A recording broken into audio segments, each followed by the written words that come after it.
नमस्कार, मैं हूं श्वेता। फटाफट 30 खबरों में आपका स्वागत है। खबरों की ओर बढ़ने से पहले आप किस शहर से हमारा बुलेटिन देख रहे हैं हमें कमेंट करके जरूर बताएं, जिसके बाद आपका नाम हमारे बुलेटिन के अंत में दिखाया जाएगा। चलिए अब जानते हैं देश प्रदेश की प्रमुख खबरें। भारत अमेरिका ट्रेड डील को लेकर के भारत ने कोई समझौता नहीं छोड़ा। सितंबर 2025 में अजीत डोभाल ने अमेरिकी विदेश मंत्री रूबियो को स्पष्ट कहा कि भारत किसी भी बुलिंग या दबाव को स्वीकार नहीं करेगा और जरूरत पड़ने पर ट्रंप प्रशासन के कार्यकाल के खत्म होने तक इंतजार करेगा। भारत अमेरिका ट्रेड डील में भारत पर लगे 50% टैरिफ को घटाकर के 18% किया गया है। संवेदनशील सेक्टर जैसे कि कृषि, डेयरी और मछली पालन की सुरक्षा बनी रही। ट्रंप ने कहा कि भारत रूस से तेल आयात रोकेगा और अमेरिकी उत्पादों को जीरो टैरिफ पर खरीदेगा। ज्वाइंट स्टेटमेंट जल्द जारी होगा। फाइनेंस मंत्री निर्मला सीतारमण ने कहा कि भारत अमेरिका ट्रेड डील देश के हित में है। रूस से तेल न खरीदने पर पेट्रोल डीजल की कीमतों पर असर का सवाल डालते हुए उन्होंने पीएम मोदी पर भरोसा जताया।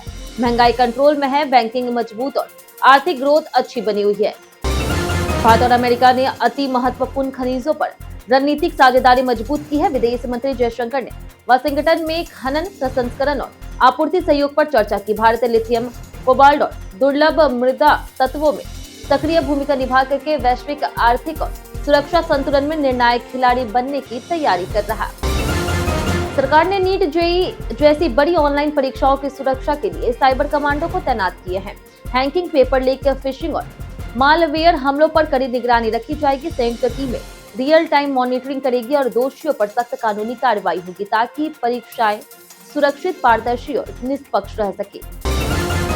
बिहार के उप मुख्यमंत्री सम्राट चौधरी ने राज्य में डिफेंस कॉरिडोर बनाने की घोषणा की है, जिससे औद्योगिक विकास और युवाओं को रोजगार मिलेगा। रक्षा मंत्रालय के अधिकारियों से योजनाओं पर चर्चा हुई। सरकार 5 वर्षों में पैमाने पर नौकरी देने और गया में इंडस्ट्रियल कॉरिडोर विकसित करने पर काम कर रहा है। यूआईडीएआई ने पहचान धोखाधड़ी रोकने के लिए मृत व्यक्तियों से जुड़े करीब 2.5 करोड़ आधार नंबर डीएक्टिवेट किए हैं और नया आधार मोबाइल ऐप लॉन्च किया। ऐप से बायोमेट्रिक लॉक, अनलॉक, पता अपडेट और अन्य सेवाएं घर बैठे मिलेगी। इससे सुरक्षा, पारदर्शिता बढ़ेगी और फर्जी लाभ लेने की आशंका कम होगी। निर्वाचन आयोग ने पश्चिम बंगाल सरकार पर चुनावी निर्देशों की अनदेखी का आरोप लगाते हुए 9 फरवरी 2026 तक कार्रवाई की अंतिम मोहलत दी है। अधिकारियों पर एफआईआर, अवैध नियुक्तियों और तबादलों के मुद्दों पर नाराजगी जताई गई है। आयोग ने इसे संवैधानिक मर्यादाओं से जुड़ा गंभीर मामला बताते हुए निष्पक्ष चुनाव पर सवाल उठाए। सरकार पारंपरिक राशन प्रणाली को डिजिटल करने के लिए ई-रूपी और नगद विकल्प ला रही। लाभार्थियों को मोबाइल वाउचर या फिर बैंक खाते से पैसे मिलेंगे, लेकिन फ्री राशन जारी रहेगा। पात्र वही होंगे जो एनएफएसए के अंतर्गत आते हैं और राशन कार्ड आधार से लिंक होना अनिवार्य है। उत्तर भारत में सर्दी का कहर जारी है। हिमाचल, उत्तराखंड और जम्मू कश्मीर में तापमान 10 डिग्री सेल्सियस से नीचे, गुलमर्ग में -8 डिग्री सेल्सियस और पहलगाम में -5.6 डिग्री सेल्सियस रिकॉर्ड हुआ। मैदानी राज्यों में घना कोहरा और ठंडी हवाएं रही। मौसम विभाग ने बिजली गिरने, आंधी और एवलांच का अलर्ट जारी किया है। अगले 7 दिन वेस्टर्न डिस्टर्बेंस सक्रिय रहेगा। देश की सबसे बड़ी लॉ एस्ट कंपनी एनएमडीसी ने वित्तीय वर्ष 2026 के पहले 9 महीनों में उत्पादन 42.65 मिलियन टन और बिक्री 39.73 मिलियन टन कर जबरदस्त बढ़त हासिल की है। राजस्व 20,381 करोड़ रुपए और लाभ भी बढ़ा। नई कोयला खदान उद्घाटन से क्षमता और संसाधन पोर्टफोलियो मजबूत हुआ। गयाजी जंक्शन पर रीमॉडलिंग कार्य के कारण 5 फरवरी से 21 मार्च तक 45 दिन का मेगा ब्लॉक रहेगा। पटना से गया पैसेंजर रद्द, कई ट्रेनें बदले मार्ग से चलेगी और कुछ का आंशिक समापन होगा। यात्रियों को यात्रा से पहले समय सारणी जांचने की सलाह दी गई है। भविष्य में लाभ मिलेगा।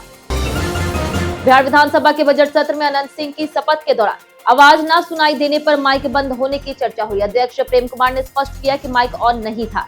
इसके बाद उन्होंने सभी सदस्यों को माइक सही तरीके से ऑन करने की प्रक्रिया की जानकारी दी। आज सोने चांदी की कीमतों में उतार चढ़ाव के बीच चांदी सस्ती हुई, जबकि सोने में भी गिरावट देखी गई। अंतर्राष्ट्रीय तनाव, डॉलर मजबूती और मुनाफा वसूली असर डाल रहे। विशेषज्ञों के अनुसार गिरावट अस्थायी है और केंद्रीय बैंकों की खरीद और मांग से सोना आगे फिर नए रिकॉर्ड छू सकता है। अडानी एनर्जी सॉल्यूशन ने भारत में डिस्कॉम्स में 1 करोड़ स्मार्ट मीटर की आपूर्ति पूरी कर दी है। यह मीटर रियल टाइम उपभोक्ता डेटा, ग्रिड आधुनिकीकरण और बिलिंग पारदर्शिता बढ़ाएंगे।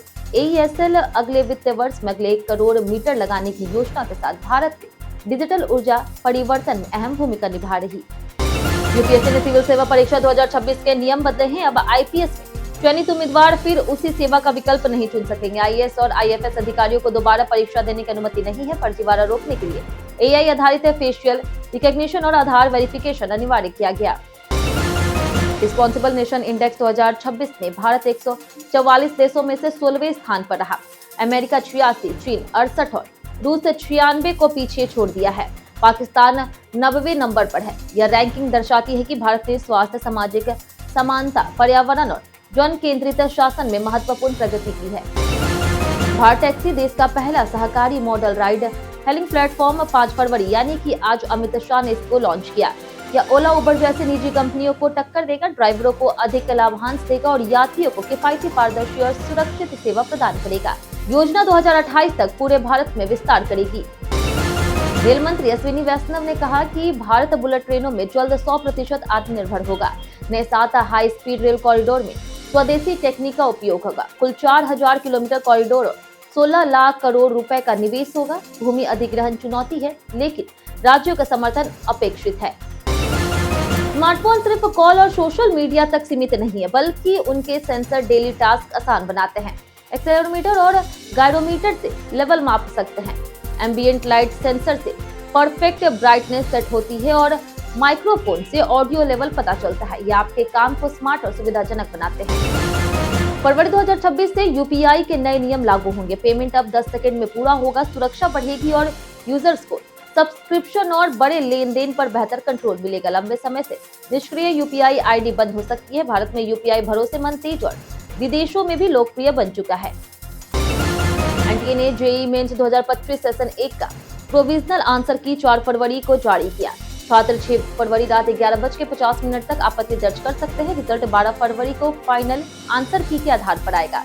सेशन 2 के लिए आवेदन 25 फरवरी तक, परीक्षा 2 से 9 अप्रैल तक होगी। फरवरी 2026 में देश भर में 2 बड़ी हड़तालें होंगी। 7 फरवरी को ओला, उबर और रैपिडो ड्राइवर्स किराया नीतियों के विरोध में हड़ताल करेंगे। वहीं 12 फरवरी को बैंक कर्मचारी, ट्रेड और किसान यूनियन नई लेवल कोड के खिलाफ देशव्यापी हड़ताल में शामिल होंगे, जिससे कई सेवाओं पर असर पड़ेगा। Alia Bhatt starrer spy thriller alpha की रिलीज डेट 2 बार पोस्टपोन हो चुकी है। अफवाहों के बीच लेटेस्ट रिपोर्ट में कहा गया है कि फिल्म सिनेमाघरों में ही रिलीज होगी। फिल्म अप्रैल 2026 में सलमान खान की बैटल ऑफ गलवान से क्लैश से बचते हुए आएगी। सुप्रीम कोर्ट ने अनिल अंबानी की देश छोड़ने की संभावना पर चिंता जताई है और जांच एजेंसियों की देरी पर सवाल उठाए। अदालत ने एफआईआर दर्ज करने और बैंक अधिकारियों के खिलाफ तुरंत कार्रवाई के निर्देश दिए। आईबीसी का दुरुपयोग, 204 संपत्तियों की कुर्की और ईडी की गिरफ्तारी पर भी निगरानी जारी रहेगी। T20 वर्ल्ड कप 2026 शुरू होने से 2 दिन पहले भारतीय टीम के हेड कोच गौतम गंभीर मुंबई स्थित सिद्धिविनायक मंदिर पहुंचे। उन्होंने भगवान गणेश के दर्शन कर टीम इंडिया की सफलता की प्रार्थना की। डिफेंडिंग चैंपियन भारत खिताब जीतने का प्रबल दावेदार है और मेजबान रिकॉर्ड तोड़ने को तैयार है। विदेश मंत्रालय ने साफ किया कि राष्ट्रीय सुरक्षा सलाहकार अजय डोभाल और अमेरिकी विदेश मंत्री मार्को रूबियो के बीच कोई मुलाकात नहीं हुई। ब्लूमबर्ग की रिपोर्ट में चर्चा की गई बातों का कोई आधार नहीं है। मंत्रालय ने मीडिया को यह स्पष्ट करते हुए अफवाहों को खारिज किया। पूर्व डिप्टी सीएम अजित पवार की अस्थियां गुरुवार यानी कि आज हरिद्वार में गंगा में विधि पूर्वक विसर्जित की गई। परिवार के करीबी और एनसीपी कार्यकर्ता मौजूद थे। पुलिस और पंडितों द्वारा सुरक्षा और वैदिक मंत्रोच्चार सुनिश्चित किए गए। उनका निधन 28 जनवरी को विमान हादसे में हुआ था। राहुल गांधी ने लोकसभा में अमेरिका भारत ट्रेड डील और एप्स्टीन फाइल्स पर केंद्र सरकार पर हमला किया। उन्होंने कहा कि एप्स्टीन फाइल्स में अभी और माल है जो जारी नहीं हुआ। इस बयान पर बीजेपी सांसद कंगना रनौत ने राहुल की शब्दावली और सोच को भ्रष्ट बताया। कटरा में रोपवे परियोजना को लेकर के माहौल गर्म है। स्थानीय संगठनों ने विरोध जताया है। उन्होंने कहा है कि परियोजना माता वैष्णो देवी की आस्था और पारंपरिक रोजगार जैसे कि पिट्ठू, घोड़ा, पालकी सेवाओं को प्रभावित करेगी। प्रभावितों को मुआवजा देने और स्थानीय राय को शामिल करने की मांग की गई। बीते दिन आप लोगों में से बहुत लोगों ने हमारे वीडियो को लाइक किया था। जिन्होंने हमारे वीडियो को लाइक किया उनके नाम है दिलीप कुमार, नौशाद रजा, संजीत कुमार, रुपेश पटेल, शैलेश कुमार, मिश्री कुमारी, हर्ष चौधरी, राहुल कुमार, रीति यादव और परवेज आलम। इसी के साथ बढ़ते हैं आज के सवाल की ओर। आज का सवाल है, आपके क्षेत्र में मौसम का क्या हाल है? आज के लिए सिर्फ इतना ही। हमारे साथ बने रहने के लिए धन्यवाद।